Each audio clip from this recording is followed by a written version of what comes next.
All right, welcome back. So I think I recognize everybody in the room, and it's 15 people enrolled in this class, and I count 15. But if anybody's not here for auditing, you may want to leave real soon. So apparently the AC is kicked in. It's actually pretty nice in here. We were in 1420 for AIS a couple hours ago, and it was getting miserable in there. But yeah, I was a little bit worried about it being like 80 degrees in here and me to talk about auditing. I already blow enough hot air as it is, and so yeah, having the addition of it already being warm in here was going to be misery. But it's going to be nice and cool. You know, we're going to try to keep cool. The only thing that really bothers me is that this monitor has historically always been in the center of the console, and I'm going to have to look over like this, and that's going to irritate me all semester, guys. Okay, so you're going to have to get used to my complaining a lot. All right, but outside of that, I'll try to keep it chill for the most part. So welcome back. Hope you all had a good summer and are ready to get back into the swing of things with auditing. I warned you back in AIS that you would see me again, and here it is. I'm back. We've got a semester full of interesting stuff going on here. This is the course that I've been teaching the longest here at Truman State. I started out my very first year. I taught 221, Introduction to Management Accounting, and then I told them not to give me anything with pensions and taxes, and the department chair at the time apparently hated me and gave me an intermediate 2. And then Dr. Shelney took over intermediate 2 after that, and so I took over auditing my second year, and so this is going to be my 10th year teaching auditing course, and so I feel like I've got this course down pretty well. That being said, there will be some modifications to the course a little bit this semester. I'll talk a little bit about why that's the case. But let's get into the details, shall we?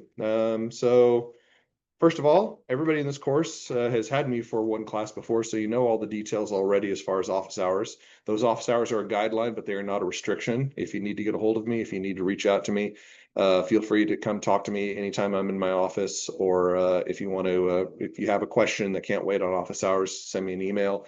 Even the weekends are fine. I may not get back to you immediately, but I will get back to you, and we can set up a Zoom call if necessary to talk about something.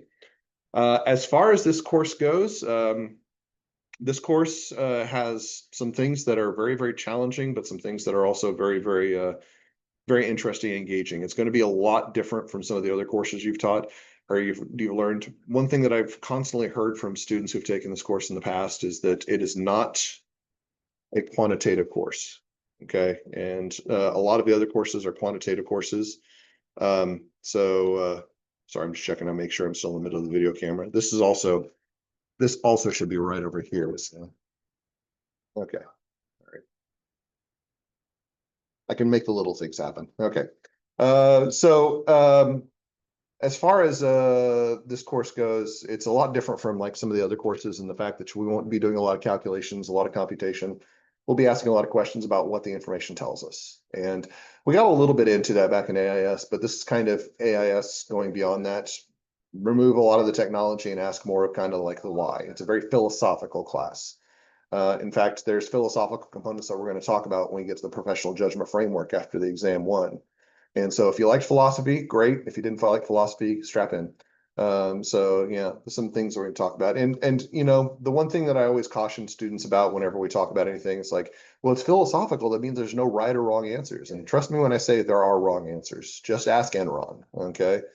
So yeah, that's going to be kind of the approach to the course. We are using update materials. I hate to do this because it's going to be warm.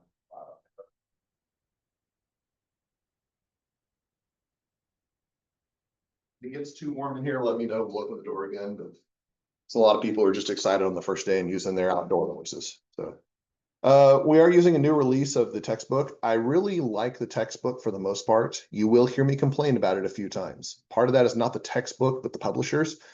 McGraw-Hill have felt the wrath of my ire. And so some of the things that we have to do with McGraw-Hill. So just for context, so you understand with this, the authors themselves are wonderful human beings. I've talked to each of them, and they're all three very, very strong educators. And they've talked about some of my concerns, because I have some concerns about the things in this textbook. Particularly when we get to chapter 3, you'll hear me rant and rave a lot.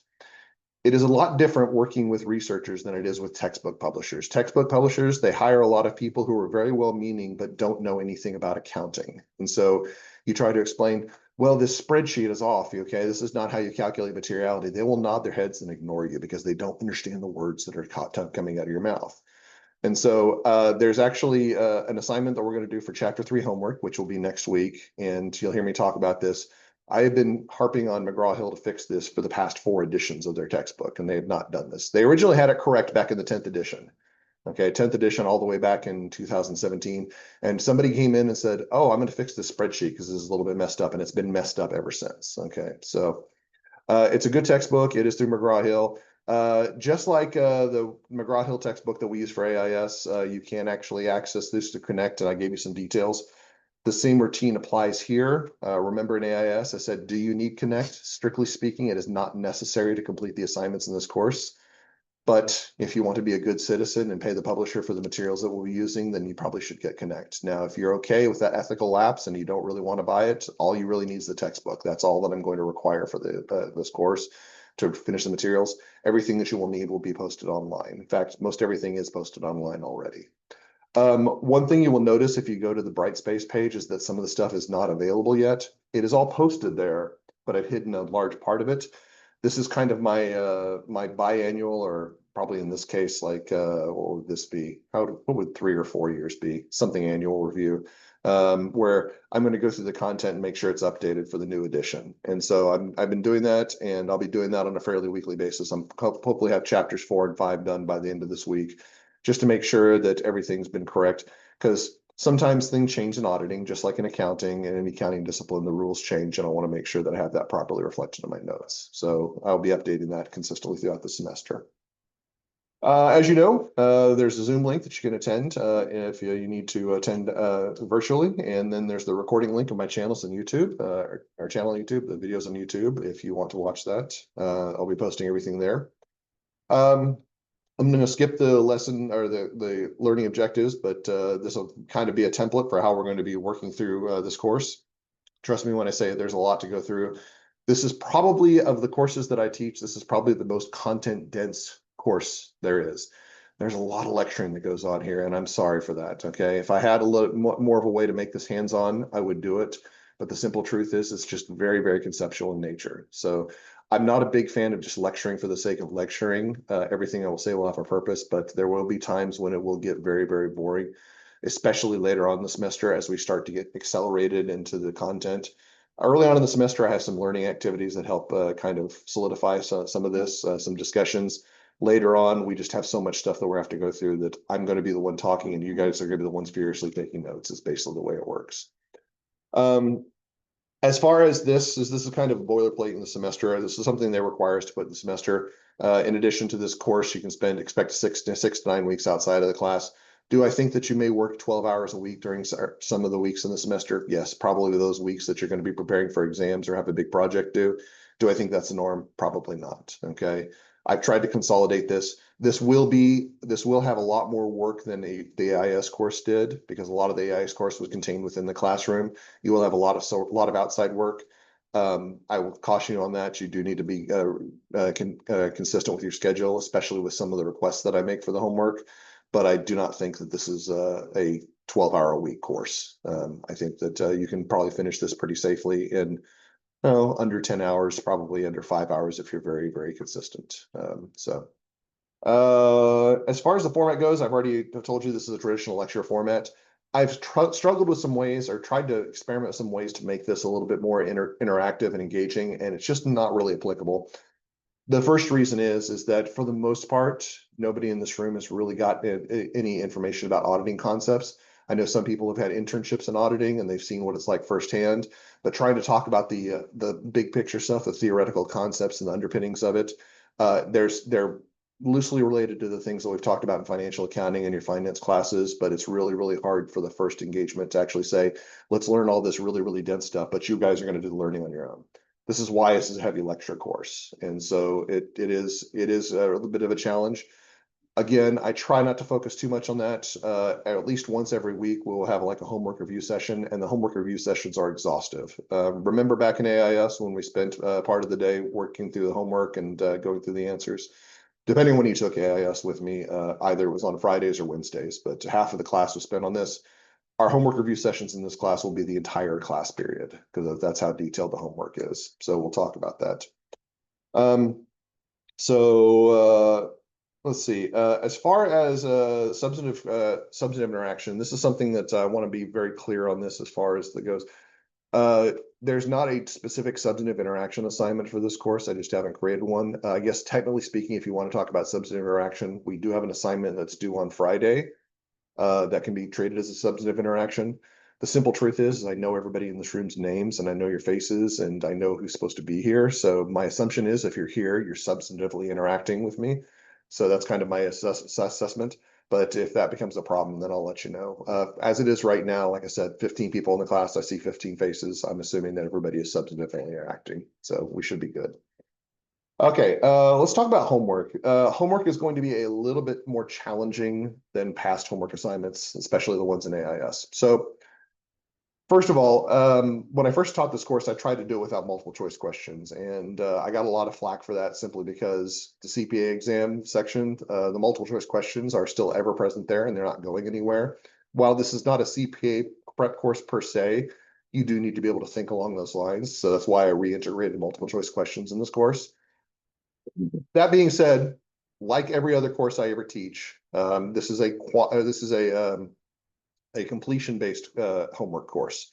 So remember in AIS, if you got every single question wrong, you can still get full credit for the assignment. Same holds true here. There is a caveat to that, okay? And I'm going to ask a little bit more work of you. So one of the things that is really difficult is that these questions are very, very high-level conceptual questions. Some of the questions will be very easy to answer. You'll learn enough that you'll circle the question, you won't have to think about it. Most of the questions that we look at, you're going to have to think about. And in lieu of that, when you have a completion-based class and you have to think about questions, some people can get frustrated and they say, well, I'm just going to circle this answer and move on. I want to avoid that wherever possible. I want you to think, because I think the only way that you can do well in this class is to try to analyze the material and come up with the correct answer. So when we get to the multiple choice questions here, you will see this is very, very specified in the syllabus. I will ask you to provide an explanation behind your responses to the questions in your homework. For multiple choice questions, you should provide a few sentences explaining why you feel the answer you selected is the correct answer. For short answer questions or problems, you provide sufficient detail to your responses. So we're going to have basically multiple choice questions. We're going to have short answer questions and problems. The short answer questions and problems, I don't anticipate any trouble because everybody knows what's required of them for those type of problems. You've had those types of questions in your homework before. Here's where things get a little bit weird. For every multiple choice question you'll have, and it will vary between 8 and 10 for every assignment, roughly in that parameter, you will answer the question. Then below that, you will either type out or write out, you will explain, the reason I answered A is because the assertions that you're talking about here are relevant in this regard, and so on and so forth. We'll talk about what all that means. You basically have to explain your answer, all right? And now I know that seems a lot of work. I'm going to throw the caveat out there that when I first started doing this, I had my students answer every single question, every single point. So four options to a question, you had to provide me with a response to every single option, why it was or was not the correct one. I've dialed it back a little bit, okay? You only have to provide me with an explanation of the first answer. But ever since I started doing this, my multiple choice pass rates on my exams have skyrocketed. It was like 60% multiple choice pass rates on the before I started doing this, and it went up to like 80%, okay? Now, that's fluctuated from semester to semester, but for the most part, there's an improvement. If you take this activity seriously, the multiple choice parts of the exams will become a lot easier for you. I'm not going to say that you're going to have 100% on every exam, but given that that's usually the most difficult part of any exam, especially in this course, that is something we need to focus on and need to actually take stewardship for. So we'll talk about that, and I'll be giving you feedback if there's a problem. But for right now, I want you to think about it this way. For the assignments that we're going to be doing on Friday, when you get those multiple choice questions, and I believe there's 8 of them, for every single question, you will answer it. Then you will type out an explanation for why you chose that answer. And it should be 1 or 2 sentences, basically. Or sometimes you may have to go a little bit more detail if you need to provide a tentative explanation. It should never be just a few words, like, because I thought it was right. That's not sufficient, okay? That's not sufficient. Should be a detailed explanation. And this will also help you when you're going through the review for the exam. You can actually go back and see what your answer was, and then you can compare that to the notes. Like I said, when we do our homework review sessions, I will go in exhaustive detail about every single one of the answers. I encourage you to pull out your answers at that point, take notes, and actually say, this was right, my intuition was right, Dr. Barnes also added this information, so on and so forth. Again, this is an exercise. I don't do anything for just needless activity. It is a lot. You will spend a lot of time in the homework, but it will be beneficial in the long run. That's my goal there. There are a few other things that I want to mention here. You'll notice it says discussions and in-class activities. So for a few of the chapters, we'll have something called discussions. And basically what this is not a graded assignment, but it's one that I expect you to complete. The first discussion will actually be on Monday of next week. Okay. Basically what this is that I will post an assignment on Brightspace. Everybody in the class should complete that assignment and be able to talk about it. There's no deliverable, okay? There's no points associated with it, but it's something that's going to reinforce some of the things that we've been talking about that. So like for chapter 3, which is our first discussion, we're going to be doing an engagement acceptance exercise. We need to actually look at a client and say, do we want to accept this client or continue to work on this client? I shouldn't say engagement acceptance. It's engagement continuance. Because we have an existing client, we want to know if we want to continue being the auditor for that client. And so we'll answer questions with respect to that. What is the goal of this? Is again, reinforce that. You should treat these like homework assignments. You still need to complete them, even though there's no work due, even though there's no deliverable. You need to be prepared to talk about that when we come to class. For some of the discussions, like the chapter 5 discussion, I will specifically call in individuals in the room and say, what did you answer for this one? Okay. And you will know which one I'm going to call on because you'll have your name on a document. It will say who is the person that I talked to in this one. So that's kind of an example. There's only a few of those, but they're really important to actually make sure that you do the assignment ahead of time. And then there's an in-class activity for chapter 4. I'm not going to go into detail on that because that would spoil it, but we'll get to that when we get to chapter 4. It is worth 5 points. Basically, all you have to do is show up and be prepared. So, all right. Idea assignments. So if you've talked to somebody who took this class last year, they were not in the class. So IDEA is a computer-assisted auditing tool. It's a data analysis tool, which I actually used very heavily when I worked at KPMG. That was the only reason that I managed to stay at KPMG as long as I did, because I said, hey, I can use IDEA. And they're like, wow, you're hired, even though I was already hired. But it was one of those things that I was very, very skilled at. And I was very happy to hear about how we could use this in our class. I've had varying levels of success with the idea work. It really largely depends on whether the technology is working. One of the problems we ran into last year, and the reason we didn't do idea, is because the computer lab technology was having issues associated with the new version of idea. So I do want to continue to use the idea assignments because I think, first of all, they're beneficial to learning. And if you have any interest in data analytics, which everybody in the room probably should have at least some degree of data analysis understanding, they can be helpful because they act as a transition tool to understanding other tools. Like if you can use Excel, then IDEA is kind of the next step. And if you can use IDEA, then Alteryx is the next step after that, and things along those lines. So if you've got Access skills, some of the things that you know from Access will be very beneficial on IDEA. That being said, there is a definite possibility that we could start working on the IDEA assignments and somebody could come to me and say, well, I tried to load up IDEA on the virtual desktop and it crashed every single time I loaded it up. So I was trying to figure out how to get around this. And the simple truth is I don't want to require anybody to actually have to go through the turmoil of IDEA if it's going to be a big hardship. Now, for those of you who have your own computers, it's possible you could download IDEA. I've got a link in here that you can actually download the program. It's version 13, which is the same version that we're using in the computer labs. It only works on non-Apple machines. So if you've got an Apple Mac, then that's a problem, which is why we generally have to rely on the computer lab to have it. For some unexplained reason, certain individuals cannot use it on their tools. And there's no pattern to this, by the way. It's not like, okay, your last name begins with the letter RA or something like that. Last name begins with the letters RA. There's no conceivable pattern. Just some students cannot access IDEA for some whatever reason it is, and we've not been able to figure it out. So here's the IDEA assignments. They're worth 60 points in aggregate. They are optional for this course, okay? If you would like to complete them, you can complete the IDEA assignment. If you do not want to complete it, that is fine too. Now, there are some reasons to complete the assignment. So before you ask, everybody's going to wait for the spoiler. No, these are not required for the opting out of the final exam. I'm not going to do that to you. That would be too much, because if you're like, well, I don't want to do the IDEA assignments, but Dr. Barnes is making me do it because I need to avoid that final exam. I thought about it, but the simple truth is if somebody has technology issues, I don't want to penalize them for that. There is actually a very tangible reason about why we want to avoid that, and I'll explain that here in just a second. But there are a total of 60 points. If you have the ability to do it, I strongly recommend that you do it, not just because of the extra points. The extra points are going to be beneficial, as we're going to see, but this is another dimension of analysis that can be helpful. If you get past the first few assignments, especially chapters 3, 4, and 5, most of the assignments only take like about 10, 15 minutes to complete. 3, 4, and 5 are a little bit long. They have to go through the tutorial and loading stuff up. Chapter 8 and 9 is brutal. It's about an hour to 2 hours long, but it's also worth 10 points. So it's not an immeasurable item. Plus, we'll actually talk a little bit about chapter 8 and 9 before it's due. We're going to talk about some stuff in class related to that. So I encourage you to do it if you have the ability. If you get to the point where you're trying to get on Truman Remote Desktop, or you're trying to go to the computer lab and IDEA keeps crashing on you, I would just punt it. Okay, I would just say it's not worth my time and energy to waste. That was my compromise on this particular one.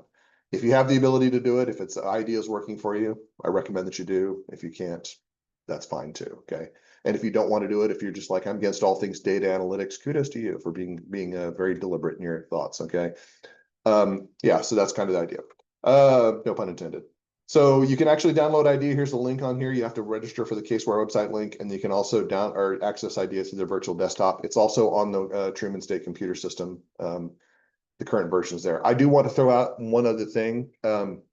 This is the problem working with the publisher is the publisher has updated some of the information on IDEA. They've updated the problems that are running through IDEA, but the tutorial has not been updated. The tutorial is still like 2 versions back. It's like 11.2. So if you go to the instructions about how to work through the tutorial, it'll tell you you're working through this part. And some points it's an absolute liar because they've changed the ways that things are structured. If you get to that and you're really confused, I would recommend you go to Brightspace before every assignment and look at the notes, because I'm going to be working through all of the IDEA assignments myself, and I will provide you helpful notes that should give you some guidance on how you approach it. Like the chapter 3 assignment is all askew and all messed up. Like they tell you to go to tutorial sections that are completely and totally irrelevant. I say, no, don't worry about that. Go to this point here and ignore this section here. Hopefully that'll be a little bit more clear if you read my instructions before you do the assignment. Okay, and I'll try to provide instructions for every assignment, and you can look at those ahead of time. Chapters 1 and 3, technically chapters 1, 2, and 3 are already available. Chapters 1 and 2 is really easy, by the way. Chapter 3 is a little bit more intense, but it shouldn't be that difficult. Excel assignment. So I don't have an example of this before, but as far as keeping up with Excel learning, we are going to be doing something called an analytical procedure activity in this course. We'll learn about what an analytical procedure is as this course goes along, but we're going to be developing our own analytic over certain companies. So I'm still having my GHRA work on this. He's going to put it together and he's going to provide an example. Everybody in this room will be assigned 2 companies, and you are going to look those companies up on Morningstar, download their financial data, and then you're going to perform an analysis of that. And the idea behind this is to say, all right, based on what this company's performance is, what would we want to look for in an audit of this company? And that seems pretty intuitive. I do have some pretty important things that I look for in there. Like, for example, whenever you're doing an Excel analysis like this, it needs to be something that if you hand it over to your partner would say, this looks really good. I'm very, very happy with the way this file looks. If you hand over something that's not formatted, it's messy, it's got too many lines, your partner's just going to try to rip it up or throw it in your face. If it's virtual, they're going to throw the laptop at you, okay? So there's a lot of detail in the instructions. Once the instructions are updated, I will provide that to you. Suffice to say, this is not a difficult assignment. Historically speaking, what has happened is that people forget about this assignment to the last minute, and I'm going to have my GTRA have this updated probably by mid-September.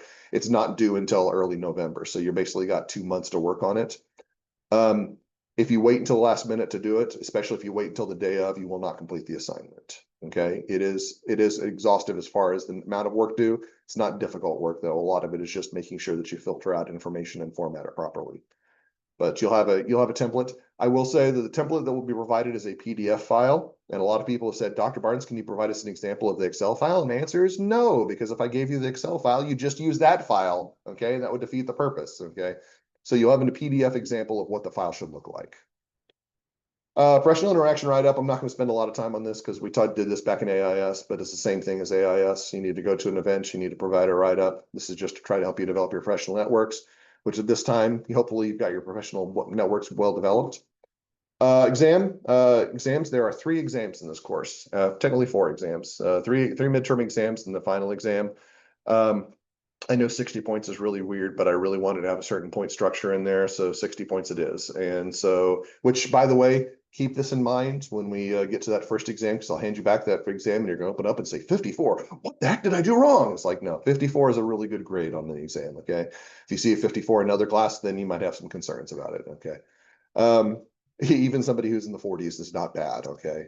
So yeah, the exams are multiple choice and short answer. There's examples of these on Brightspace, just as there were for AIS. I've got most of those set up. I don't anticipate too many changes to that content, but I may be making some updates throughout the semester, but you can kind of see an early look in that. One thing that I will say that might be beneficial to you is since the study guides are already posted, you might want to consider downloading the study guide for the section of the exam you're studying for at the beginning of that section. So we're going to start on chapters 1 and 2 on Wednesday. You may want to have that study guide already available in front of you and make notes on that as we're going through, because I will be covering that actively.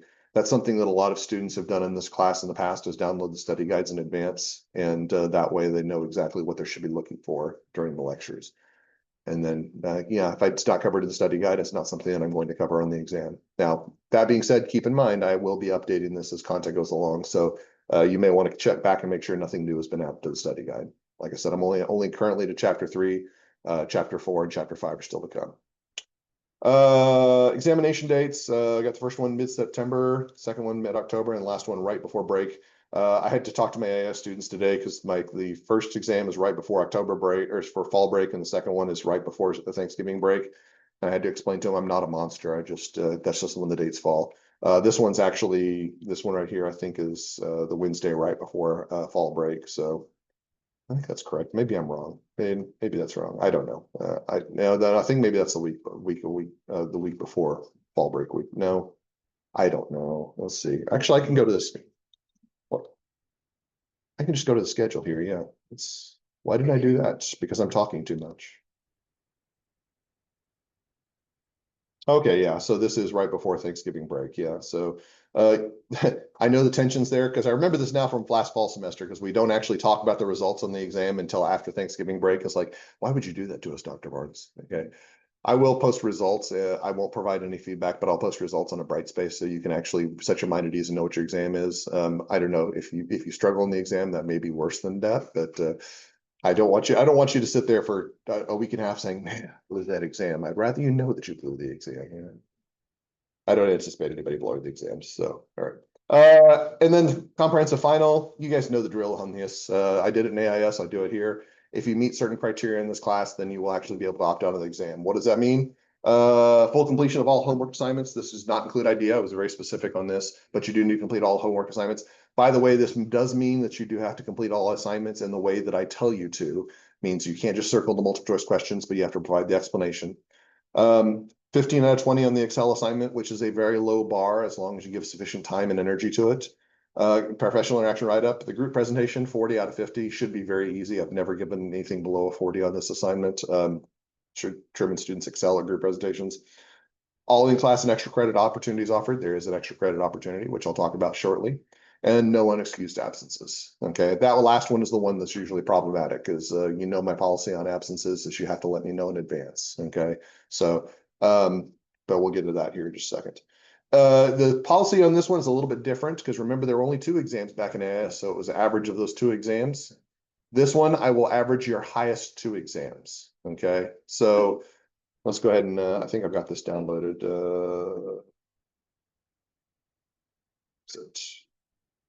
Counting 417 grade analysis. Okay.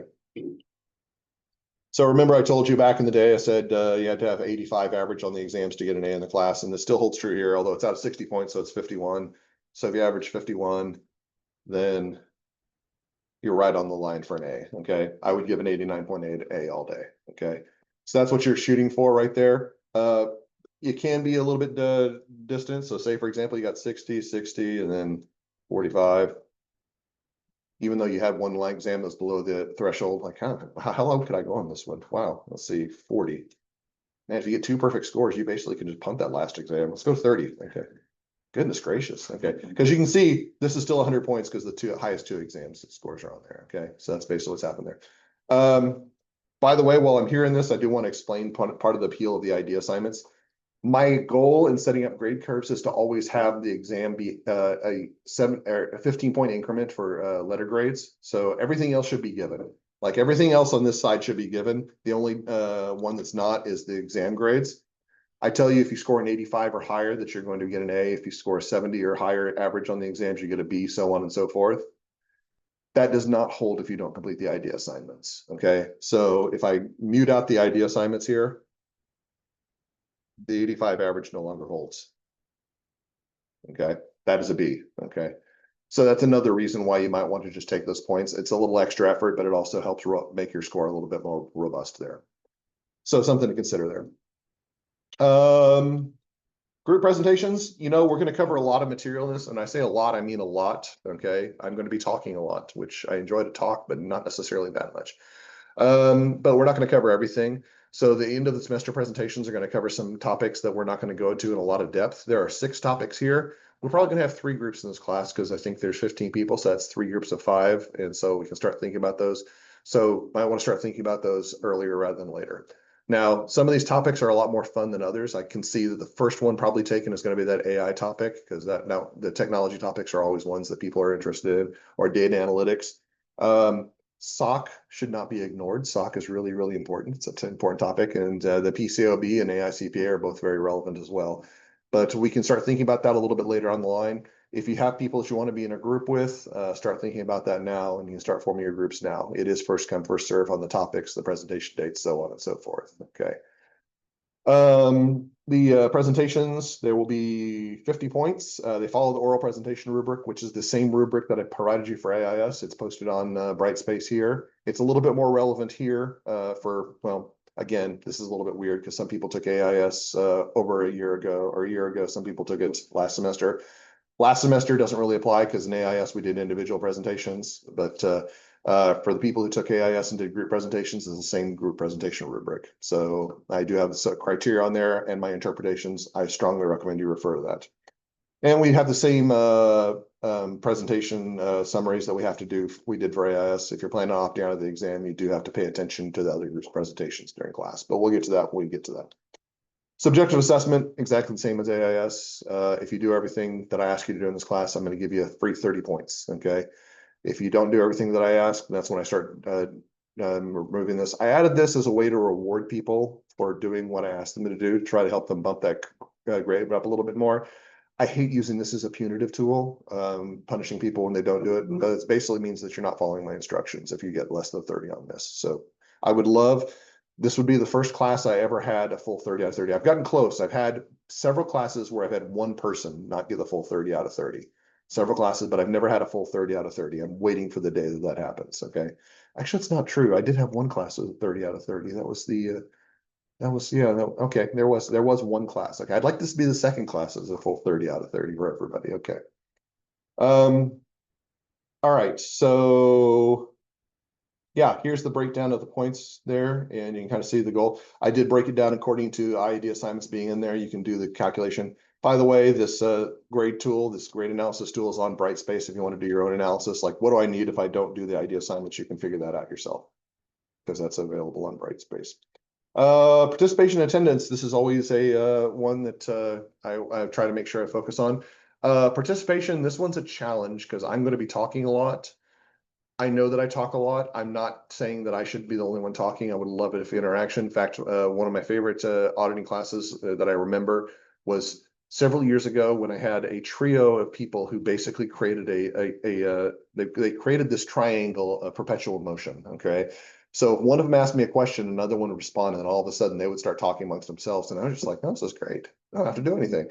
I'm not necessarily saying it was a joke. It's a joke. I would not necessarily like that because I do need to teach stuff, but I don't want you to stop asking questions. In fact, the more questions you ask, the better off you generally will be because it will clarify things in your mind. So be willing to ask questions, be ready to ask questions. When I call on you, be ready to answer.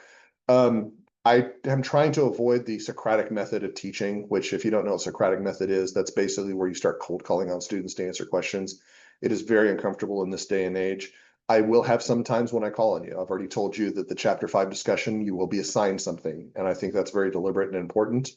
But otherwise, I'll try to avoid the Socratic method whenever possible. So it'll be contingent on you to actually ask questions if you have them. Okay. If you don't feel comfortable talking about them in class, feel free to come see me after class, send me email, whatever it is. But those all count towards participation. Attendance. This is a very information dense class. I think it's very, very challenging to do this online. Back during the COVID pandemic, we had a lot of people who were taking the class online, and there was some really, really interesting skews in grades for the people online. I'm not saying it's impossible to do well online. It is certainly, I had one of my best students was online for the last half of the semester. She took it very, very diligently. I know that the reason she didn't want to be in person is she was really, really paranoid about the illness, and so she just didn't want to be there in present. But she was a very strong student. If you're a strong student, you can certainly make that happen. But for the most part, I think it's much easier to do this class in person. Plus, as I've said to you, getting out of your apartment and getting into the classroom, that generally tends to cope or reflect better mental well-being. I know that when I'm in my house and I spend like hours in my office and just don't do anything, and I'm just kind of like, I don't want to get out and do anything, it's not a good place for my head to be. I'm not saying coming to auditing class is the solution for mental wellness. I wish it was, okay, but it'll make you feel better if you get up and move out a little bit. There's very rarely a time that I get out of my house and I'm like, wow, I wish I had done this, okay. So yeah, that's what I strongly believe. You know my policy on attendance. If you are not going to be here, you do not need to tell me why you're not going to be here. I fully expect some people will have excused absences according to the policy. I know that we've got some football players in here, so probably gonna have missed some Friday classes. If you're student athletes and you can't make it here, you just need to tell me in advance that you're not going to make it. And you don't even really need to send me that form. I appreciate the form, but I don't need it. I trust you. I can go look you up on trumanbulldogs.com if I don't believe you, so. But if you're not going to be here for that, if you've got a professional reason or it's student organization, anything that you're going to miss for, you do have to let me know in advance, but I'm not going to question it. I'm just going to say, okay, well, best of luck to you, and I'll see you when you come back to class. If you can't make the class for whatever reason, you can just you can let me know, and you don't have to tend to show up for class. You do not need to give me the nature of your absence. I've had some students who have emailed me and told me that they were experiencing gastric distress, and they didn't use those terms. But yeah, I was like, yeah, I don't care. I don't want to know about that. Okay, I hope you feel better, but please, no. And so you don't need to actually explain that to me. You just need to say, I will not be in class today. And you're all adults, so I'm going to trust you on that. Keep in mind that I do expect you to be here the majority of the time. So if it does become a recurring problem, if you keep saying, I'm not going to be able to attend, I'm not going to be able to attend, it becomes a recurring issue, I may reach out and may say, is everything okay? I really think that your performance will struggle if you don't make a better effort to show up in person. I'm a big advocate for in-person learning. I know that online learning is becoming the rage, but I've seen a significant delta between online performance and in-person performance. That's why I like having you here. Plus, it makes me feel like I'm not alone. Okay, so, but for the most part, anytime that you notify me, it's not going to be counted as an excuse or an unexcused absence. Unexcused absence when you don't show and you don't let me know. Generally, the first one, that's 5 points off of your subjective assessment grade. The second one is another 10 points off your subjective assessment. And by the third time, you lose all your subjective assessment points. It's only happened a few times in the past that people have missed more than one. And I do reserve the right to adjust your grade however I see fit after the fourth unexcused absence. I have never had to implement that policy because it's only a recent policy because of that one person who basically stopped showing up to class. That's why I put that in there. I don't want to have to implement that policy. So just make sure that you show up for class, or if you don't show up to class, you let me know in advance. Okay. Also keep in mind that you do have to have no unexcused absences to opt out of the final exam. So that's something to be conscientious about.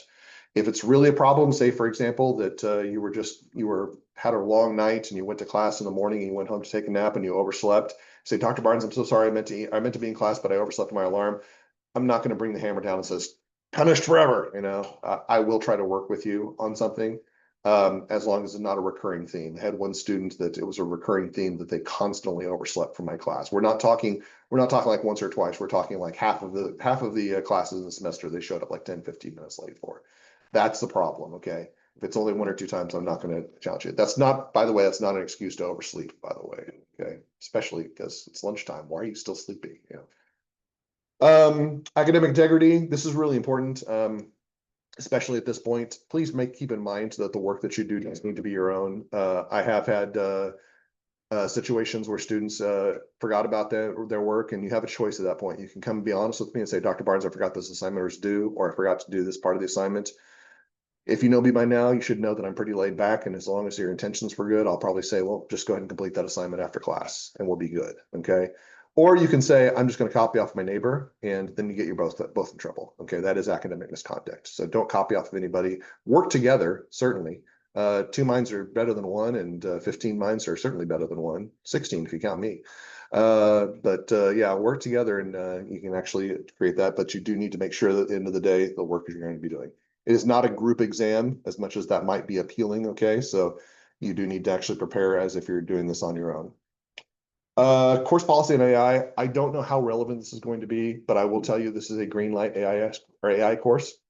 You can use artificial intelligence for anything that you want. If you're really struggling on trying to determine an answer, you can copy and paste your the homework question into to ChatGPT or Microsoft Copilot and see what it says.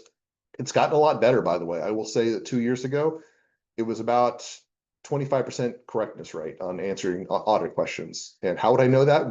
Could I have done that in the past? Yes, I've actually done that many, many times in the past. It's gotten better. It's not perfect though. Okay. So if you do need some guidance on that, you can actually use the tools. I certainly don't have a problem with that. Again, the exams, you can't use the AI tools. So you can't have a ChatGPT app on your phone. It's kind of like saying, hold on, Dr. Barnes, let me see if I can figure this one out on my own. Yeah. So you do need to learn this stuff on your own. Extra credit. Anybody want to guess what extra credit is? It's happening 3 weeks, or actually 2.5 weeks, 2 weeks from Friday. Meet the Firms. Yes, Meet the Firms. Now, Meet the Firms is happening on a Friday. That may interfere with some people if you can't be here. There is another option as well if you can't be here for the Meet the Firms. First of all, everybody should tend to Meet the Firms regardless of the situation, even if you've already got a job lined up just for good networking development skills. But Meet the Firms. If you can't attend Meet the Firms, then we also have the Career Internship Expo, which is September 25th. So Meet the Firms is September 5th. It's on a Friday. And then Career and Internship Expo is Thursday, September 25th. For Meet the Firms, basically you will have to make sure you check in at the front because they send me a list of everybody who attends. And then I check that list against the people who are in the class and I say, all right, that person was there and everybody was there. Check that. For your Career Expo, you'll just have to tell me that you went to that. I'm going to trust you. Don't make me regret that trust. All right. Yeah, so those are the options. That's 5 points of extra credit. It is not 5 points per, by the way. You only get one shot at extra credit. If you want to attend both events, kudos to you for being over ambitious, okay? But I'm only going to give you a credit for one of those, okay? So just keep that in mind. We've already gone through the things on course conduct, but I'll reiterate. Understanding and effort are two different things. I don't get a chance to evaluate understanding except on the exams. So you need to display your effort to me, and that's going to be through showing up to class, doing the homework, asking questions when necessary, coming to office hours. I've often chided my students, and not this group of students in particular, but just students over generations, is that I've got 10 hours of office hours every single week that I show up to. I would say that probably 99% of that goes unaided as far as the amount of student work. I definitely have weeks that none of my office hours I have a student show up, and then even during test weeks, sometimes it's usually only 2 or 3 hours that I spend on that. I try to be up there as much as possible. I try to make sure that I'm available as much as possible. And if you come and talk to me, you're more likely than not, if you come and talk to me, first of all, to do better on an exam. Heaven forbid that you should talk to the instructor and you get better. I got ChatGPT. Why do I need you, Dr. Barnes? And it's like, I'm better than ChatGPT. Chat MVB. All right. Yeah. So come and talk to me if you have questions, and that will actually demonstrate that you're willing to learn. I might even bump you up a grade if like you're at the precipice and you're just kind of like, I'm not sure, 89.2, is that close enough? I said, well, you showed up for office hours every week, and you really send me emails when you had questions, and you were very diligent. Correct? It says yes. Okay. Now, does that mean that somebody who interacts with me at no level would not get a grade at 89.2? It really depends on the situation, okay? If you missed a lot of assignments and you had problems with attendance issues, then that's where I'm going to be saying I'm less inclined to try to help you out, okay? Everybody knows I talk quick. If you need me to slow down, let me know. I will try to, I will try to slow down and emphasize the important topics, but as you know, I get really excited. I start talking very, very quickly, and auditing makes me very excited. So, so especially when we start getting things like management assertions, because I'm like, I'm teaching them something they don't know. Yeah. Okay. So, if you need me to repeat something, please let me know. Also, everything's recorded, so you can go back and refer back to that on YouTube. Has anybody watched one of my YouTube videos at 200%? Apparently, that was a meme amongst the graduate students last year. So, yeah, because the graduate students were preparing for quizzes, and they said they thought it was pretty funny to listen to me at 200%. I think it's a challenge to listen to me at 100%. So, yeah, 200%'s got to be something. Um, Need to be professional in class. That doesn't mean you can't have fun. So keep in mind that when you're in here in this class, it's focused on this class. The easiest way to get on my bad side is to work on something else when you're in my class. Okay. Now you could say, well, Dr. Barnes can't see my computer screen. How does he know if I'm working on something else? It's a big clue when somebody's doing this while I'm talking. Okay. So yeah. If you're working on another instructor's course, that's when I'll throw things at you. Okay. And this is pretty heavy right here. Okay. Yeah, I know I say P wouldn't really throw that. That would be a liability concern waiting to happen. It says you never know. Okay, I'm getting old and senile. Okay, so you never can tell. So why risk it? Why risk it? Email. My email policy is professional writing, not because I'm professional or because I believe that I deserve respect, but I just want everybody to get in the habit of doing that. Question came back is, should you do that for every email? This is an AIS. Should I do it for both original emails and replies? Every single email you send me should be professionally written. Okay. Again, not because you're trying to flatter me or pander to me anyway. I just want you to get in the habit of doing that because that's what the expectation is going to be when you go in the real world. Your grade is going to be a combination of everything you do over the semester. If you do a great first half of the semester and stop showing up the second half of the semester, then you're probably going to be doing very poorly for the aggregate. Okay. So make sure that you're consistent overall. If you're having problems, the easiest way to address those problems is to let me know. I don't need to know the nature of problems. If you're struggling, you can just tell me that you're struggling and you need a little bit extra time or can you actually have some help on something? I will do everything in my power to try to make you do well in this class. If I could have a class of entire A's, I would love it. Okay. That would be my dream because that would mean that everybody earned it. I've not accomplished that yet. Okay. But that would be something that I would be really, really excited for if that happens. Okay. For some of you, that's going to require making sure that you reach out and contact me whenever you're struggling and letting me know. And I will do everything in my power to try to help you. It is challenging stuff. I'm not going to say that an A is easy in this course. It is certainly possible for anybody in this class to get an A, though. Okay, given the effort to it. Last one's not really relevant, but if you have something that comes up and it's not in the syllabus, contact me first before you try to make any judgment calls about it. Which is funny because this course is largely about professional judgment, and this statement says don't make professional judgments on your own.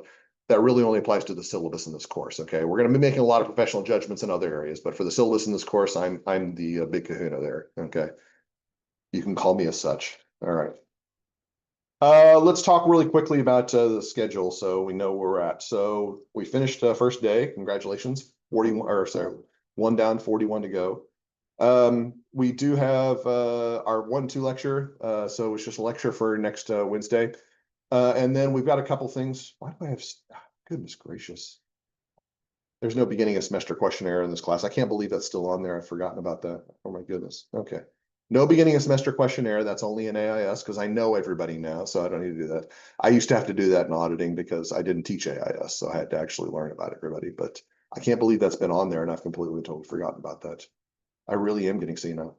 All right. So Friday we have our chapter 3 lecture. We're going to be doing the first part of chapter 3, not all of it, but you will notice it says chapter 1 and homework 2. As far as the textbook goes, if you do not have the textbook yet, I do give you a little bit of a leeway period. I do know that there's some questions about the textbook and what version you need. I don't particularly care if it's physical or if it's in person, if it's electronic. You can access either one of them, it's fine. But you do need to have access to it by early next week, okay? So the reason I said that leeway on this is that if you go onto Brightspace and you look at the chapters 1 and 2 homework, there's a document with all the questions from chapter 1 and 2 that you need to be able to answer. So if you don't have the book this week, that's fine. If you don't have the book by next week, that's where the problems start. If you're really concerned that you may not have the book in time, I would become really good friends with somebody in the class who does have the book and see if you can borrow their textbook from them. I mean, unless they're using it 24/7, like they sleep on top of it in order for like osmosis to come in, I'm sure they'd be willing to let you borrow it. Okay. It's very precious. All right. And like I said, something I alluded to, we are using a new edition of the textbook. It's the 2025 version. You do need that version of the textbook. If you've got an old version, you can use that as reference, but you can't use that for the assignments because some of the things will be changing over time. I know that the old versions are cheap, and I would love to use it. I would love to use the cheap older versions, but problem is that the cheap older versions have things that took place in the past that are no longer relevant. So we need to be updated. So that's why we have the newer version for this one. I don't think it's too bad if you get the rental version. It's not too bad if you try to buy the version with Connect. That's when things get pricey. I am sensitive to that, but ultimately I think that it's better to have good information rather than a cheap book. Have I told you my story about the AIS textbook? I'm not going to tell it now because we'll tell it for another time. It's time to close. All right. See you all on Wednesday for class.